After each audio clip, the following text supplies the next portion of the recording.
We here at S4 have taken the guesswork and confusion out of performing your suspension's 50-hour service, or an oil change for your shocks. Hi everybody, I'm Madison Zawada, and welcome to S4 University.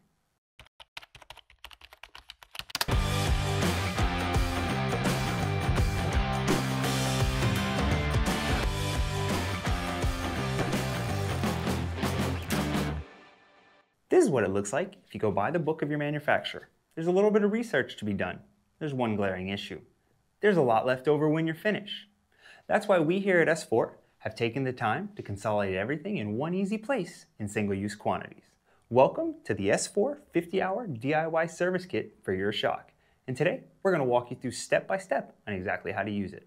Whether you search out all the factory recommended products or you decide to utilize one of our DIY service kits, there's going to be some tools you need that overlap between the two. You'll need a shock pump, a rubber filter wrench, some form of a pick. You'll need some form of a suspension cleaner. We really like this stuff from Maxima. It's called Suspension Clean. It's going to be safe on all your surfaces. You'll need a rag to aid in that cleaning. And then a tool that's not 100% necessary, but I think makes the job a lot easier, is going to be a valve core removal tool. And I'll show a little bit more about that later. Last thing you'll need is a vise to hold your shock. You can do this process without a vise, but it's going to be a whole lot harder and a lot more time consuming. So I'm going to recommend it. All right, let's take a look at what your kit actually includes. 20 weight oil, slick oleum grease, and the air can kit you chose upon checkout. There is one important note to make here before we go any further. This tutorial is assuming you've already removed your mounting hardware, because on most shocks, that's going to be required to perform this service. If you haven't already done so, we have a video right here about removing and reinstalling your mounting hardware. All right, let's get to it. Don't forget to use the same pan you used for your fork to keep everything nice and tidy.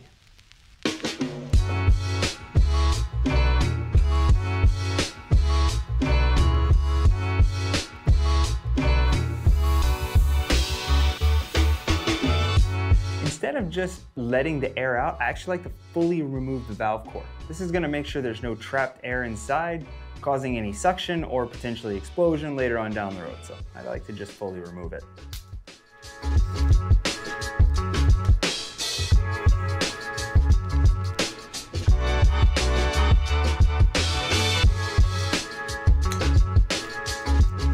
I'm going to stick my head in here for a second and give you a little bit of a pro tip. What I like to do is I like to lay everything out in the order I take them off, so there's no confusion later when I start to put them back together. I'll start with my sag ring at the bottom and then work my way at the top as I start to take things off. So let's go ahead and put this over here, because that's going to go on that side.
Note here, you have a fat one and a thin one.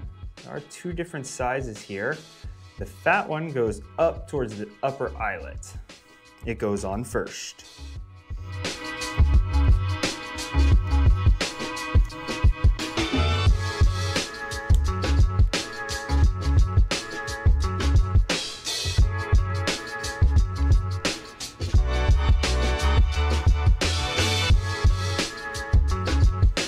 This opening should be aligned with the air inlet valve. Plastic, rubber, plastic.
I only pumped this shock up to 50 psi because as with most shocks in the bike industry, it has a negative chamber. Because of that, you need to equalize the positive and the negative as you raise the pressure inside. Unfortunately, you need a hand dyno or the bike itself to do that, and today I don't have either. So if you have questions about that, check out our How to Set Your Sag video, and of course, you just did a fresh service, so you'll want to reset your sag while you're there anyways. As for now, it's time for me to get back into the shop to continue to make your ride smoother. Et voila, you know how to do your now.